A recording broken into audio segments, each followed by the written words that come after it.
Hello and welcome back. अब discuss करेंगे हम एक ज्योमेट्रिकल क्वेश्चन। यहाँ दिया है radius of circle with centre C1 is equal to 6, radius of circle with centre C2 is 8, AB is equal to 8, find length C1 C2। तो दो circles intersecting circles दिए हैं और वो इंटरसेक्ट कर रहे हैं eight A and B। C1 C2 उनके सेंटर्स है। जो पहला सर्कल है विद सेंटर C1 इसका रेडियस दिया है 6 और जो दूसरा सर्कल है विद सेंटर C2 ये वाला सर्कल इसका रेडियस दिया है 8 और लेंथ AB, ये जो कॉर्ड AB है इसका जो लेंथ है वो है 8 यूनिट्स। हमें फाइंड करना है लेंथ C1 C2 यानी डिस्टेंस बिटवीन द सेंटर्स। तो ये हम एक थोड़ा बड़ा सा डायग्राम यहाँ कंसिडर कर लेते हैं। देखिए, तो सबसे पहले तो हम रेडियस पे फोकस करते हैं। अगर हम ज्वाइन करें A एंड C1 को, ये अगर हम ज्वाइन कर देते हैं, अब ये जो डिस्टेंस है दैट इज AC1 ये हमें दिया हुआ है 6, correct.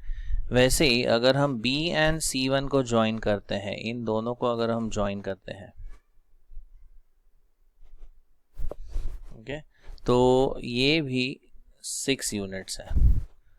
And let us join AC2। So basically AC1 is equal to BC1, ये दोनों है 6 यूनिट्स। वैसे ही अगर हम AC2 को ज्वाइन करते हैं, अब ये इस सेकंड सर्कल का रेडियस है तो ये है 8 यूनिट्स और अगर BC2 को ज्वाइन करते हैं ये भी है 8 units. So we could say AC2 is equal to BC2 is equal to 8 units.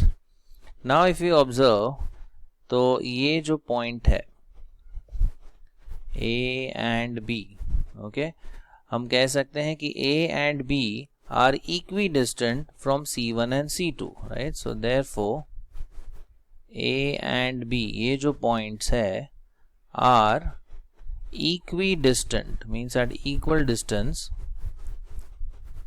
they are equidistant from C1 and C2। देखिए, ये डिस्टेंस और ये डिस्टेंस इक्वल है और वैसे ये 8 है, ये भी 8 है, मतलब A एंड B C1 से भी इक्वल डिस्टेंस पे है, A एंड B C2 से भी इक्वल डिस्टेंस पे है। सो देयरफॉर हम कह सकते हैं कि C1 C2 is the perpendicular bisector, C1 C2 is the perpendicular bisector of AB। तो C1 C2 क्या मिला हमें? Perpendicular bisector of AB। Okay, अब सपोज ये इनका इंटरसेक्शन पॉइंट हम M नाम दे देते हैं, इसे हम नाम देते हैं M। तो ये तो परपेंडिकुलर बाइसेक्टर आ गया, करेक्ट।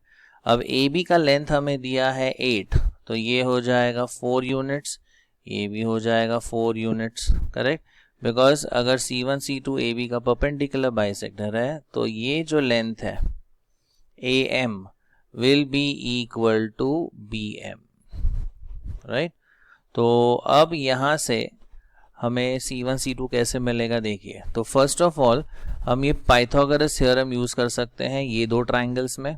तो पहले ट्राइंगल में से हमें मिलेगा C1M, दूसरे ट्राइंगल में से मिल जाएगा C2M और ऐड करके हमें मिल जाएगा C1 C2। तो पहले इस ट्राइंगल पे हम फोकस करते हैं, AMC2। तो ये वाला ट्राइंगल हम यहाँ बना लेते हैं। देखिए, मैं दोनों ट्राइंगल्स बना देता हूँ so that it becomes easy. ये आ गया A, ये आ गया M, ये है C1, ये है C2। अब AM तो है 4, ओके, तो यहाँ पे मैं लिख देता हूँ AM BM, ये दोनों हो जाएंगे 4 यूनिट्स, ओके। अब AC1, ये तो हमें पता है दिस इज 6 यूनिट्स। AC2 ये है 8 यूनिट्स और हमें ये दोनों ढूंढना है।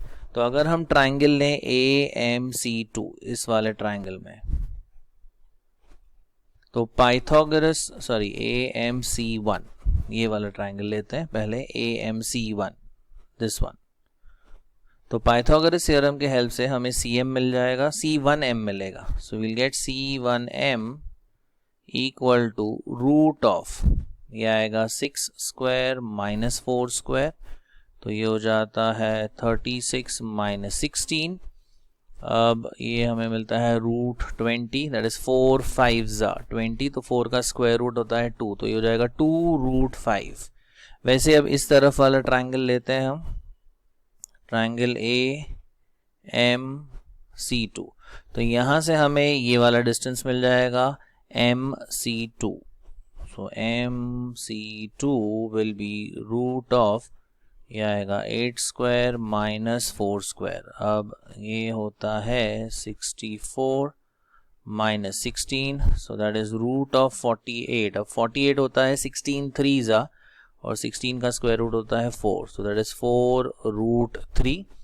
अब हमें कंप्लीट डिस्टेंस मिल जाएगा, देखिए C1 C2। सो देयरफॉर हम कह सकते हैं C1 C2 is equal to C1M plus MC2। तो इन्हें हम ऐड कर देते हैं, तो ये आएगा 2 root 5 plus 4 root 3। So this is the required distance C1 C2।